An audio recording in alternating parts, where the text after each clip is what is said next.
Hello everyone. So today I'm going to talk about section blueprints and the safe zone strategy for Re-NEET 2026 aspirants. Dear ones, time is running out for Re-NEET 2026. And if you are trying to revise all the 79 chapters equally, you are making a massive strategic error. Not all chapters are treated equally by NTA, especially in a retest scenario.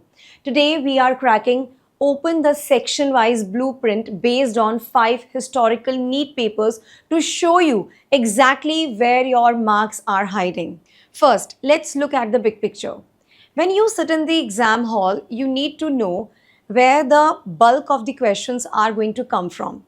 In chemistry, physical chemistry completely dominates, yielding about 18 to 22 questions on average. In physics, mechanics is your heaviest section, bringing in 7 to 9 questions consistently.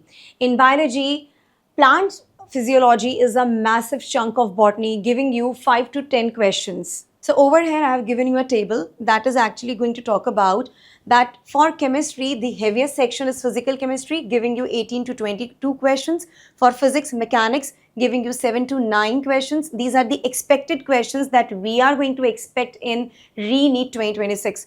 For biology, plant physiology, 5 to 10 questions. For biology, again, if I talk about for ecology unit, it's ecology and environmental biology, giving you 5 to 8 questions. These are the expected questions. Now, if I talk about safe zones versus dangerous zone, over here you can have a look for safe zone, what we are expecting out, that it's stable, easy or medium and NCERT based, wherein you can actually target the chapters animal kingdom, chemistry in everyday life, plant kingdom and biodiversity. Now, if I talk about for the danger zone, so they can be tricky, high order application based. So the chapters that we are targeting is equilibrium, chemical kinetics, coordination compounds, oscillations and waves, molecular basis of inheritance. But over here, I'm going to talk about the real secret, the safe zones. Our analysis reveals that NTA consistently uses certain chapters to provide easy, highly scoring questions. If you want guaranteed marks, you must master these first. I just go with ecology and environmental biology. This unit consistently drops 5 to 8 questions every single exam. It is highly stable, mostly easy to medium difficulty and strictly NCERT based.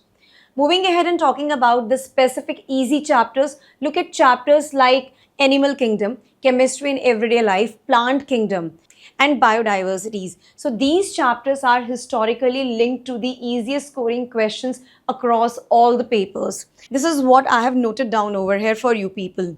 Now let's actually talk about the danger zone, wherein I was talking about the trickier chapters and the questions. Conversely, you must respect the danger zones. NTA historically links the hardest, most tricky questions to a specific set of chapters. If you get stuck on a question in the exam hall, it will be like from all these particular chapters that I'm going to quote now. In chemistry, equilibrium and chemical kinetics. In inorganic, coordination compounds. In physics, oscillation and waves. In biology, molecular basis of inheritance. That is what I have noted down over here. When practicing these chapters, do not just memorize. You must prepare for higher order application based questions from these chapters. Here is a final tip for retest.